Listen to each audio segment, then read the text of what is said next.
السلام علیکم ورحمۃ اللہ وبرکاتہ۔ چلیے دوستو، آج ہم لوگ فطرت وحی کے متعلق ایک حدیث شریف پڑھتے ہیں۔ آپ کے اسکرین کے سامنے وہ حدیث شریف موجود ہے۔ فطرت وحی کسے کہتے ہیں؟ فطرت وحی یہ خاص طور پر دو زمانے مشہور ہیں۔ ایک تو عیسیٰ علیہ السلام سے لے کر کے آپ صلی اللہ علیہ وسلم کے زمانے تک بیچ میں جتنے جو زمانے گزرے ہیں اس کے درمیان کوئی نبی نہیں آیا، تو یہ زمانہ بھی فطرت کا زمانہ شمار ہوتا ہے۔ دوسرا، اللہ کے رسول صلی اللہ علیہ وسلم کے اوپر جب پہلی وحی آ گئی، اس کے بعد کافی دنوں تک وحی نہیں آئی، پھر اس کے بعد دوسری وحی آئی، تو یہ پہلی اور دوسری وحی کے درمیان جو ایک زمانہ جو گزرا ہے، اس زمانے کو بھی فطرت وحی کا زمانہ کہا جاتا ہے۔ تو ہوا یہ کہ پہلے وحی کے بعد جب وحی آنا بند ہو گیا تو اللہ کے رسول فرماتے ہیں کہ ایک روز ایسی آپ مکہ کے اندر چلے جا رہے تھے کہیں، تو اچانک سے آپ کو ایک آسمان کی طرف سے آواز آئی، تو آپ نے اپنے نگاہ کو اٹھا کر کے، اپنی نظر کو اٹھا کے آسمان کی طرف دیکھا، تو آپ نے دیکھا کہ یہ وہی فرشتہ جو غار حرا کے اندر آپ پر پہلی وحی لایا تھا، وہ آسمان اور زمین کے درمیان ایک کرسی کے اوپر بیٹھا ہوا ہے۔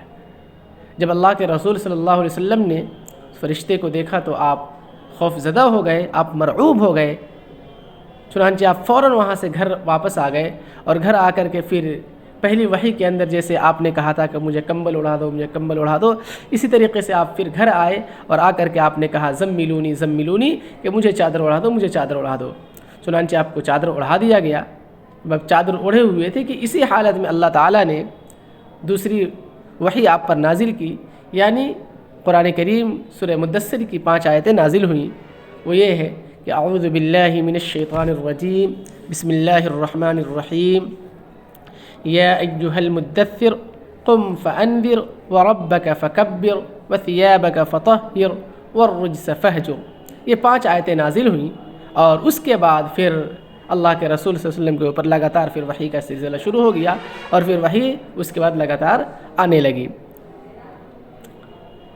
ان آیتوں کے اندر اللہ نے فرمایا کہ اے چادر اوڑھنے والے، اب اٹھ جائیے، اٹھنے کا وقت ہے، مستعد ہو جائیے، اور جا کر کے اور لوگوں کو ڈرائیے۔ لوگوں کو ڈرانا، حالانکہ نبی جو ہوتے ہیں وہ بشیر بھی ہوتے ہیں، نذیر بھی ہوتے ہیں، وہ خوشخبری بھی دیتے ہیں اور ڈراتے بھی ہیں، لیکن اللہ نے یہاں پر صرف ڈرانے کا تذکرہ کیا۔ وہ اس لیے کہ اس وقت مسلمان نہیں تھے، سارے کے سارے وہ کافر تھے یا ملحد تھے یا نصرانی تھے، اس طرح کے لوگ تھے، تو اللہ تعالیٰ نے فرمایا جا کر کے انہیں ڈرائیے کہ یہ غلط راستے پہ چل رہے ہیں۔ اچھا، ایک چیز یاد رکھیے گا، نبی کا ڈرانا، اللہ کا ڈرانا، یہ جو انذار ہوتا ہے، یہ شفقت اور محبت میں جیسے ڈرایا جاتا ہے وہ ڈرانا ہوتا ہے، جس طریقے سے ایک باپ اپنے بیٹے کو کہتا ہے کہ وہاں مت جانا، وہاں سانپ ہے وہ کاٹ لے گا، اس راستے سے مت جانا، وہاں ڈاکو ہے وہ چوری کر لے گا، وہ آپ کا ڈاکہ ہے نا سامان کو ہڑپ لے گا۔ تو اسی طریقے سے نبی اور اللہ تعالیٰ کے جو انذار ہوتے ہیں، جو ڈرانا ہوتا ہے، وہ ایسے ہی ڈرانا ہوتا ہے، شفقت اور محبت میں ڈرانا ہوتا ہے کہ بندے جہنم والے کام مت کر، ورنہ جہنم بہت ہی ہلاک کرنے والی چیز ہے۔ اس کے بعد کی آیت میں اللہ نے فرمایا کہ پھر اللہ کی خوب بڑائی کیجئے، اللہ کی عبادت کیجئے، اور اپنے کپڑے کو پاک رکھیے۔ کپڑے کو پاک رکھنے میں اپنے قلب کو، دل کو، یہ ساری چیزیں آ گئی کہ جو بھی لباس ہے، روح کا لباس جسم ہے، تو اپنے ظاہری کپڑے کو بھی پاک رکھیے اور اپنے دل کو بھی پاک رکھیں، اور گندگی یعنی بت وغیرہ ہے یا پھر دوسری جو بھی غلط چیزیں ہیں ان کو چھوڑ دیجئے۔ یہ بات تو ظاہر ہے کہ نبی کریم صلی اللہ علیہ وسلم نے بتوں کی کبھی عبادت نہیں کی، اور اللہ کے رسول معصوم ہے گناہوں سے، اللہ نے ان کو محفوظ رکھا ہے۔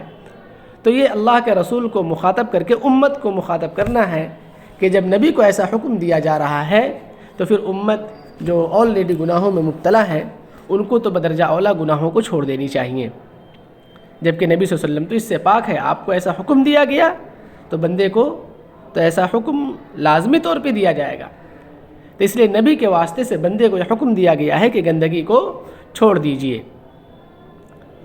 چلیے اس حدیث شریف پڑھ دیتے ہیں، اور اس کا خلاصہ میں نے آپ کے سامنے بیان کر دیا ہے۔ ان جابر بن عبد الله الانصاري رضي الله عنه قال وهو يحدث عن فترة الوحي فقال في حديثه بين أنا أمشي إذ سمعت صوتا من السماء فرفعت بصري فإذا الملك الذي جاءني بحراء جالس على كرسي بين السماء والأرض فرعبت منه فرجعت فقلت زملوني زملوني فأنزل الله تعالى يا أيها المدثر قم فأنذر إلى قوله والرجز فاهجر فحمي الوحي وتتابع. یہ دوستو یہ پوری حدیث ہے. یہ پہلی وحی کے بعد جو دوسری وحی آئی اس کا مختصر احوال یہاں بیان ہوئے ہیں. اس کو یاد بھی کر سکتے ہیں اور اس کا مفہوم بتا ہی دیا. ترجمہ بھی چلیے کر دیتا ہوں, 1 منٹ لگے گا. کہ جابر ابن عبداللہ رضی اللہ تعالی عنہ وہ روایت کرتے ہیں کہ حضرت صلی اللہ علیہ وسلم وحی کے روکے جانے کا حال بیان کرنے لگے. تو اسی بیان میں آپ نے یہ بھی فرمایا کہ ایک دن اس حال میں کہ میں چلا جا رہا تھا, یکایک یعنی اچانک میں نے آسمان سے ایک آواز سنی. میں نے اپنی نظر اٹھائی تو کیا دیکھتا ہوں کہ وہی فرشتہ جو غار حرا میں میرے پاس آیا تھا ایک کرسی پر آسمان و زمین کے درمیان معلق یعنی لٹکا ہوا بیٹھا ہوا ہے. میں اس سے مرعوب ہو گیا, ڈر گیا. پھر میں لوٹ آیا اور میں گھر میں آ کر میں نے کہا کہ مجھے کمبل اڑا دو, مجھے کمبل اڑا دو. پھر اسی حال میں تھا کہ اللہ تعالیٰ نے یہ آیت نازل فرمائیں یا ایھا المدثر قم فانذر وربک فکبر وثیابک فطہر والرجز فاہجر, جس کے معنی آپ کے سامنے آ گیا کہ اے کپڑے اوڑھنے والے کھڑے ہو جاؤ اور لوگوں کو ڈراؤ اور اپنے پروردگار کی بزرگی بیان کرے, بڑائی بیان کرے اور اپنے کپڑے کو پاک رکھ اور ناپاکی یعنی بت پرستی یا دوسری جو بھی چیزیں ان سب چیزوں کو چھوڑ دے. آپ کو یہ بھی معلوم کہ اللہ کے رسول نے کبھی بت پرستی وغیرہ کیا ہی نہیں, کوئی آپ نے گناہ کیا ہی نہیں. تو اور ناپاکی کو چھوڑ دے, گندگی کو چھوڑ دے. اس کے بعد پھر وحی خوب گرم ہو گئی اور لگاتار اور مسلسل وحی آنا شروع ہو گیا. بس آج اتنا ہی. والسلام علیکم ورحمۃ اللہ وبرکاتہ.